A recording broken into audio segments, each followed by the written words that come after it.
네, 안녕하세요. 저는 EBS에서 수학을 가르치는 정유빈입니다. 반갑습니다. 아니, 이 학생도 이렇게 우리 적고 하잖아요. 여러분 편하게 우리 이야기를 하도록 해요. 저의 오늘의 목표는 여러분 8명과 친해지는 것. 그죠? 친해지는 것. 그리고 여러분들이 오늘 당장 수학 공부 열심히 해야지 마음을 먹게 되는 것. 딱 요 정도입니다. 제일 큰 거잖아, 사실. 그죠? 넘겨볼게요. 학년별로 그리고 시기별로 여러분들 공부할 것에 대해서 간략하게 이야기를 해보도록 할게요. 자, 일단은요, 학년에서 꼭 알아야 되는 것들이 있어요. 그러니까 여러분들이 사실, 저는 고등학교 수업을 원래 주로 해왔거든요. 지금도 수능 특강 강의 얼마 전에 완강을 하고 왔어요. 수능 특강이라고 알아요? 고3 돼가지고 열심히 풀어야 되는 문제집이 있어. 그런 강의를 하다가 중학 프리미엄 강의를 하면서 여러분 만나면서 느꼈던 게 뭐냐면 수능을 아이들이 어려워하는 가장 큰 이유가 복습이 안 되어 있어서구나. 특히 수능보다도 고1 내용 같은 경우에는 여러분들 중2, 중3 때 배우는 게 거의 그대로 들어가요. 중3 때 배우는 내용이 정말 거짓말 1도 안 보태고 수능에 그대로 나오고 엄청 연결이 많이 되어 있는데, 그럼 이거를 이제 고3 친구한테 복습해라고 한다면 어디서부터 어떻게? 약간 사실 애매하거든요. 근데 여러분은 그게 현재예요. 지금 해놓는 것들이 뭐 내가 나중에 고등학교 가서 다시 공부하면 되는 데가 아니고 지금이 엄청 중요하니까 학년별로 여러분이 꼭 공부해놔야 되는 것들, 그리고 내신 준비, 그리고 방학, 요런 것들에 대해서 이야기를 해보도록 할게요. 자, 학년에서 꼭 알아야 되는 것들. 일단 여러분들 초등학교에서 넘어왔잖아요. 그죠? 초등학교, 중학교 수학의 가장 큰 차이점은요, 초등학교 때는 그 단원이 연결이 되어 있지 않아요. 그러니까 1단원에서 갑자기 도형을 하다가 2단원에서 갑자기 연산을 하다가 여기 왔다 갔다를 하거든요. 근데 중학교 넘어오시면 1학기에는 완벽하게 좀 수와 식 파트, 그쵸? 방정식, 막 함수 이런 것들 많이 나오고, 2학기에는 도형 파트가 많이 등장을 하잖아요. 도형이 어려워요? 수화식 파트가 더 어려워요, 여러분들? 끄덕이면 어떤 건지 몰라. 도형이 더 어려워요? 도형 파트 어려워해요? 2학기 파트? 괜찮아? 오, 좋아요, 좋아요. 거기를 많이들 힘들어 하더라고. 뭐 삼각형 부분부터 시작해서. 초등학교 때의 부분이랑도 그대로 연결은 됩니다. 그래서 지금 제가 말한 대로 수화, 연산, 문자와 식, 함수 파트 이런 부분들이 초등학교 때 있었던 연산 파트, 그쵸? 뭐 분수, 소수, 연산부터 시작해서 쭈르륵 연결되고, 그리고 규칙성이 초등학교 2학년 때 나와요. 규칙을 확인하는 게, 그런 내용들이 이제 함수라든지 다양한 쪽으로 연결이 된다고 보시면 될 거예요. 그리고 사실 초등학교 때 막 단위 이런 것들 중요했던 거는 중학교 때부터는 서서히 사라져 가거든요. 물론 뭐 킬로미터를 미터로 바꾸고 이런 부분들은 있겠지만, 고등학교 가면은 뭐 단위를 쓰지 않아서 틀리고 이런 건 없어요.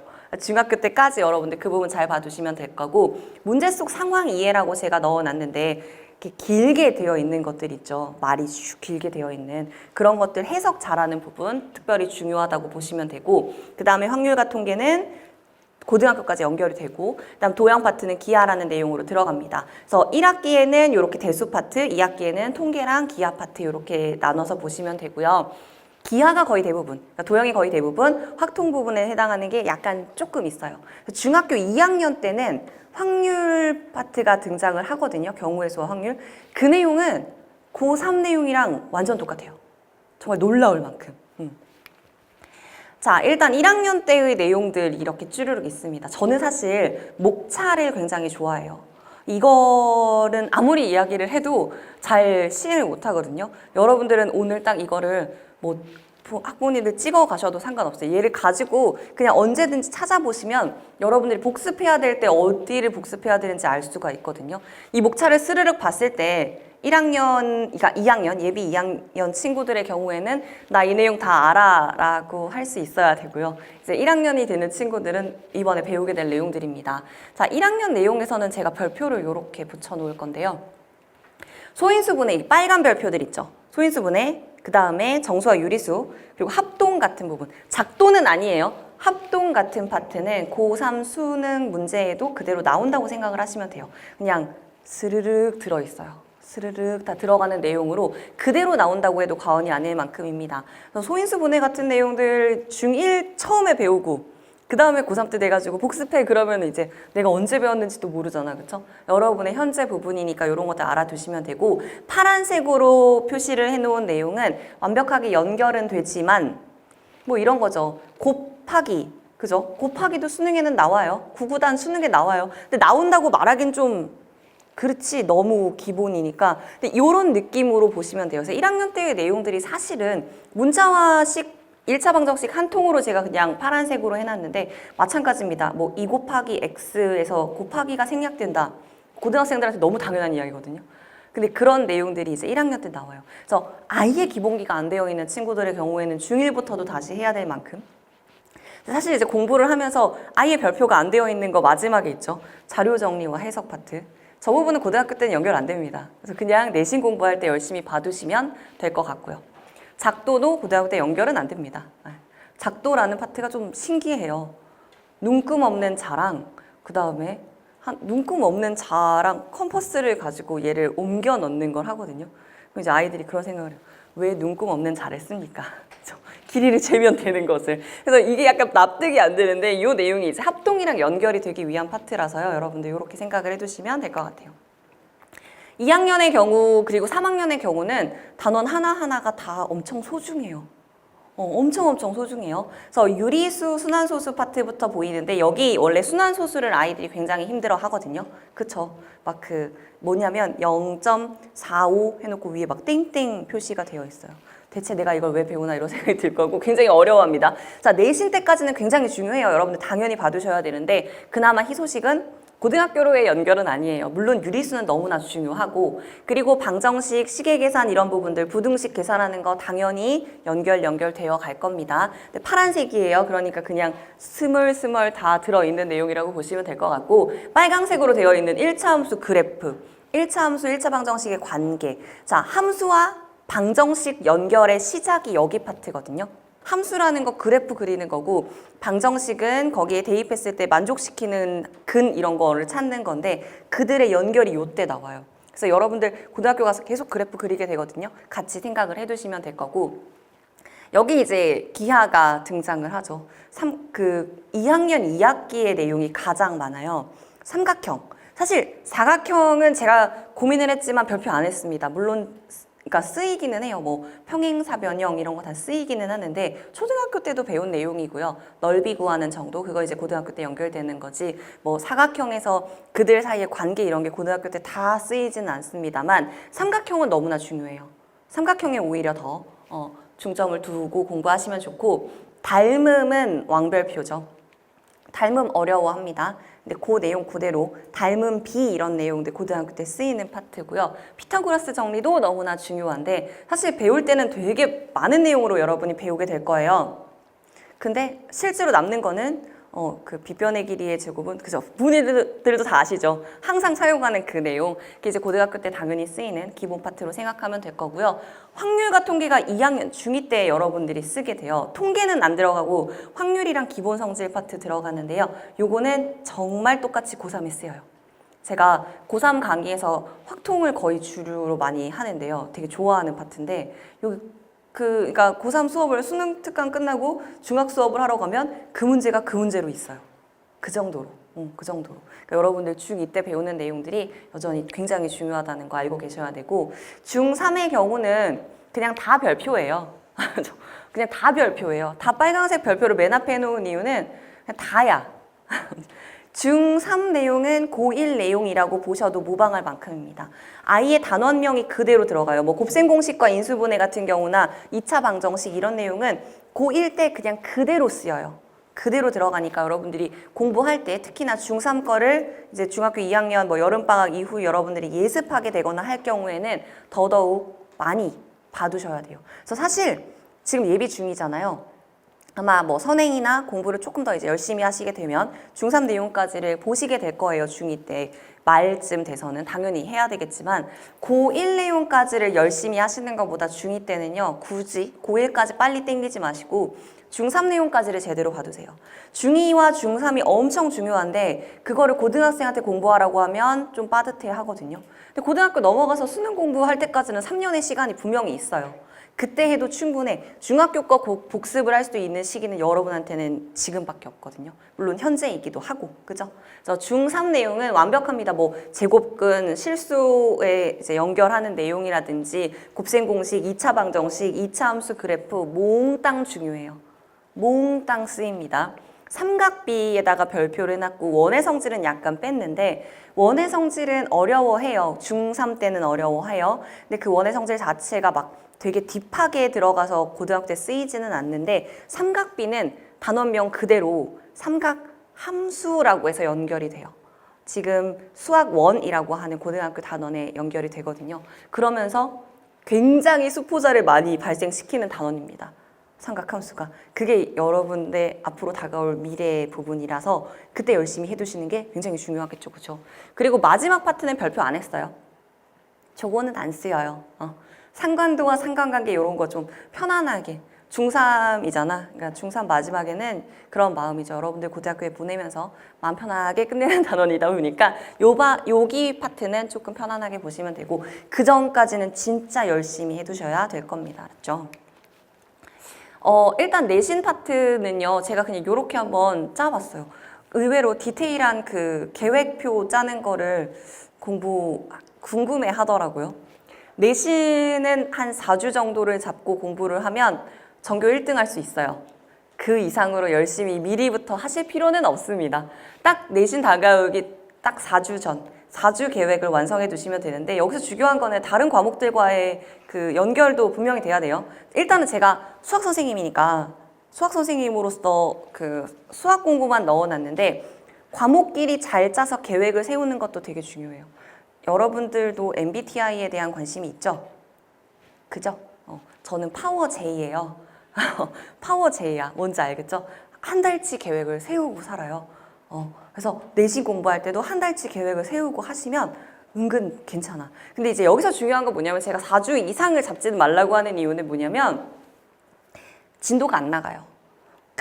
물론 예습을 해놓을 수는 있어요. 근데 선생님이 중요하다고 하는 파트랑은 또 달라요. 내신은 여러분들이 잊지 않아야 되는 건 학교 선생님이 출제하십니다. 학교 선생님들은 저도 학교에서 근무를 했지만 학교 선생님들은 지금 저랑 눈 마주치면서 열심히 끄덕이는 친구가 100점 맞길 원해요. 당연히. 그래서 선생님들이 여러분들이 수업 열심히 들으면 중요해. 하실 수밖에 없어요. 출제가 다가오는 이제 2주 전, 1주 전 이때 되면 출제 이미 하신 상태거든요. 그러면 말은 할 수 없지만 눈빛으로 보내요. 중요하다고. 그죠? 그러면 여러분들 그 내용들 봐야 되거든요. 그래서 더 미리는 그냥 예습에 해당하는 거고 4주 전부터 보되 여기서 지금 제가 써놨죠. 진도가 나간 부분 먼저 일단 4주 전 시작을 하시면 됩니다. 진도 아직 안 나간 건 어떻게 해요? 그건 3주 전이랑 엮어놨는데 그 부분은 예습하시면서 가시되 개념 그리고 교과서 그리고 유형 문제집 정도 요렇게 걔네는 병행을 하면서 복습을 해두시고 교과서가 원체 중요해요. 일단은. 그 다음에 2주 전부터는 개념 노트 만들기라고 해놨잖아요. 저 부분이 뭐냐면 여러분들이 시험 직전에 꺼내서 볼 만한 노트. 그러니까 A to Z를 다 적으라는 거 아니에요. 그건 교과서에 있는 거고요. 그 안에서 내가 알고 있는 것 제외, 내가 모르는 거 또는 내가 문제집을 풀다가 통해 알게 된 거, 내가 실수 많이 하는 파트, 뭐 이런 것들 그리고 내가 많이 까먹는 개념 이런 것들 적어두시고 시험 직전에 읽을 수 있는 것들은 미리 2주 전부터 쭉 완성을 시켜놓으면 가장 좋겠죠. 그렇죠? 그리고 교과서에 틀린 문제들, 그다음 내신 마지막 부분 덜하고 넣어놨잖아요. 진도가 계속 나가고 있거든요. 그 부분들 연결해서 가시면 되겠습니다. 마지막에는 문제풀이에 올인을 하셔야 되는데 학교 스타일마다 조금씩은 달라요. 선생님 출제하시는 걸 보시되 문제가 좀 쉽게 나오는 학교의 경우에는 교과서에 많이 한 번 더 풀어보실 필요가 있죠. 그 단원 종합 문제집 이런 거 있잖아요. 그죠? 단원 종합 평가 이런 거. 그런 부분들 좀 더 봐두시면 되고 그 다음에 고난도 문제, 그죠? 진도 나갔으니까 and 서술형 연습 요런 것들. 내신 빡빡하게 시간 관리하는 게 되게 필요해가지고요. 문제를 많이 풀어놓는 게 마지막에는 제일 중요합니다. 그리고 다른 과목과의 병행을 생각을 하신다면 수학은 조금 더 앞에 미리미리 많이 해두시면 훨씬 더 도움을 받을 수 있을 거예요. 어쨌든 암기 과목들이 일주일 전에 많이 들어가잖아. 그죠? 그런 것들 해야 될 테니까 그렇게 미리미리 좀 짜주시면 좋겠습니다. 넘겨도 되죠? 시험 잘 치는 방법. 전날이 진짜 중요하더라고요. 제가 고등학교 때 제가 외고를 나왔는데 거기 공부 되게 잘하는 아이들이 많이 모여 있었어요. 그 내신이 안 나오더라고요. 처음에 어떻게 해야 되는가 그랬더니 전날 뭐라더라 그 한 권을 풀으래요. 문제집을 한 권. 시험 전날 문제집 한 권을 다 풀으래요. 처음부터 끝까지 문제를 얼마나 많이 풀으라는 거예요. 말도 안 되는 이야기인데 어떡하지? 근데 너무 내신이 안 돼가지고 한번 미친 척하고 풀어봤어요. 한 진짜 아침부터 밤까지 내내 문제만 푼 거예요. 울면서. 그게 되게 선명한 기억으로 남아있거든요. 근데 어쨌든 성적이 나오긴 나오더라. 다시 하라면 하지는 못할 것 같은데 되긴 되더라고요. 그러니까 전날에 일단 여러분들이 문제를 쭈르륵 계속 많이 풀다 보면은 습관적으로 머리가 그 다음 날까지 연결은 돼요. 확실히. 전날 특히나 뭐 갑자기 컨디션 조절한다 안 해도 돼요. 여러분들 아직 건강하기 때문에 괜찮아요. 그러니까 교과서 문제, 고난도 문제, 그리고 특히나 틀린 문제들 많이 풀어보세요. 여러분들 문제집 풀 때 틀리는 문제가 진짜 소중한 문제인데 그거 잘 까먹거든요. 문제집 풀 때 동그라미가 다 있으면 되게 좋죠. 그리고 부모님들도 동그라미가 다 있으면 우리 아이가 잘한다고 생각을 하시잖아요. 근데 잘 생각해보면 여러분한테 제가 2 곱하기 3은 6 이거 맞춘 것들을 다 모아놓으면 공부한 걸까? 아니에요. 그러니까 틀리는 건 내가 모르는 부분에 모아놓은 것들이에요. 많이 틀릴 수 있는 문제집을 골라서 푸는 게 사실은 맞는 거예요. 많이 맞는 문제집은 어차피 이미 여러분이 알고 있는 거라 공부 하나도 안 한 거예요. 자신 있게 많이 틀리세요. 많이 틀리고 너 이것도 모르면 어떻게 그런 걱정하시지 않으셔도 돼요. 지금 공부하잖아. 시험 전날에 많이 틀리고 많이 풀어보시면 돼요. 시험 전날까지. 알았죠? 그래서 많이 틀려놓은 것들을 그때그때 다시 풀어주시면 되겠습니다. 특히 시험 전날에 교과서 문제, 고난도 문제들. 서술형은 지금부터 여러분 습관을 기르면 좋은데 한 번에 쓰는 연습을 하시면 돼요. 요거 같이 제가 연결을 할게요. 실수 금지랑 같이 연결을 좀 하려고. 서술형 문제 어떻게 연습하느냐, 어떻게 써야 되느냐 이런 얘기 되게 많이 하는데요. 평상시에 노트에다가 푸는 습관을 기르시면 좋아요. 문제집에 문제가 이렇게 있잖아요. 그죠? 그럼 여러분들 여기 비어있는 공간에 문제를 풀면 여기 풀다가 부족하면 어디로 가야 돼요? 일로 가야 돼요. 그럼 내가 여기서 생각하다가 저쪽 가서 생각을 하는 거예요. 그럼 저기까지 가는 동안에 생각이 꼬여요. 쭉 논리정연하게 생각을 해야 된다면 문제 풀이도 쭉 논리정연하게 가셔야 돼요. 평상시에 그 연습을 한다면 서술형 연습 따로 하실 이유가 없어요. 심지어 그냥 서술형 답안지에다가 바로 풀이를 하실 수가 있거든요. 그렇게 할 수 있도록 풀어놓고 옮겨 쓰고 시간 절약하셔야 됩니다. 평상시에 그렇게 쓰는 연습을 하시면 실수도 줄일 수 있고 시간도 줄일 수 있겠죠. 시험 때 특히나. 그리고 쉬운 문제는 빠르게 정확하게 패스 뚜르륵 하시고 간 다음에 내가 다시 돌아와서 풀어야 되는 문제 별표 이런 것들. 그러니까 여러분이 평소에 문제 풀 때에도 막히면 답지를 바로 보시는 게 아니라 일단은 어디로 가야 돼요? 넘어가셔야 돼요. 시험 때처럼. 평상시에는 막히면 바로 답안지를 보면 그 답답함을 평소에는 해소를 하다가 시험 때는 답답함을 참으라고 하니까 불안해지는 거잖아. 그죠? 그러니까 패스하고 넘어가는 것도 평상시 연습이 좀 되셔야 되겠습니다. 알았죠? 자, 마지막이에요. 우리에게는 시간이 많지 않으므로 방학은 어떻게 보낼까요? 이미 잘 보냈겠죠? 여러분의 방학을 체크해보세요. 자, 예비 중1의 친구들은 일단은 예습에 올인하셔야죠. 초등학교 때 내용 물론 중요하지만 어쨌든 중학교부터는 초등학교 때와는 느낌 자체가 달라집니다. 그렇죠? 그래서 예습 올인, 일단 중학교에 필요한 초등 부분, 특히나 연산 부분 파트 모르면 그거는 복습을 해두셔야 되지만 중학교가 어떤 내용으로 공부하는지 문제집의 스타일도 달라요. 초등학교 때에 비해서 중학교 때 되면 문제집의 느낌도 다르고 그 문제가 물어보는 발문 형태라고 하잖아. 뭐뭐를 구하시오. 이런 것들도 초등학교 때에 비해서 달라지거든요. 그런 부분까지 생각을 하셔서 일단 중1 내용들 열심히 봐두시는 게 필요하고 중2 친구들은 1학년 아까 제가 띄워드렸던 부분들의 키워드 있죠. 그거 보면서 뭐라고 했는지 모르겠다 하시면 그 파트는 복습하셔야 돼요. 여러분들이 중1을 복습할 수 있는 마지막 기회가 이번 일주일, 2주일 요거밖에 없어요. 그 다음부터는 또 중2 내용 해야 되잖아. 그죠? 딱 지금. 그래서 제가 아까 띄워드린 거 보면서 소인수분해가 뭐더라 하신 친구들은 당장 그 부분들 복습을 하세요. 단 복습은 여러분 문제집 풀이를 말하는 건 아니에요. 개념 위주로 간단하게 개념 적용하는 문제 정도만 보셨다면 오케이입니다. 그리고 한 학기 분량의 예습을 미리 해두시면 좋은 점은 수업을 주도할 수 있죠. 지금도 저랑 많이 눈을 마주치는 친구들은 리액션이 좋아서예요. 미리 알고 있으면 선생님이 말씀하실 때 대답을 할 수가 있어요. 그럼 선생님이 쟤를 보다가 다시 너한테를 보겠지, 눈이. 그죠? 예습의 필수, 그런 부분들. 그리고 예비 중3의 경우에는 중2 부분에 대한 복습 일단 먼저. 중3 내용 복습 공부할 시간 지금부터 충분히 되니까 중2 내용들에 대한 복습, 중2가 워낙 중요해요. 그래서 중2 때의 내용, 여러분의 현재, 앞으로의 미래, 중2는 중요하다, 이거 기억하시면 되겠습니다. 자, 제가 드라마를 되게 좋아해요. 그래서 막 그 강의에도 드라마 내용 얘기를 되게 많이 하곤 하는데, 이건 드라마에 나온 내용 중에 하나였어요. 나는 왜 빨리 성공하지 못하지? 라고 이야기할 때 여자 주인공의 할머니가 이런 대답을 했었거든요. 너는 코스모스야. 아직 봄이잖아. 천천히 기다리면 가을에 가장 예쁘게 필 거야. 여러분들이 무엇을 이렇게 원하고 있는데 바로 되지 않을 수 있어요. 수학 공부가 특히 또 그래요. 오늘 공부하고 내일 바로 빡 안 나올 수 있거든요. 그게 여러분들 어느 날 갑자기 코스모스 피듯이 팍 터질 거예요. 그러니까 그걸 믿고 오늘부터 꾸준히 가도록 하세요. 알았죠? 감사합니다. 네.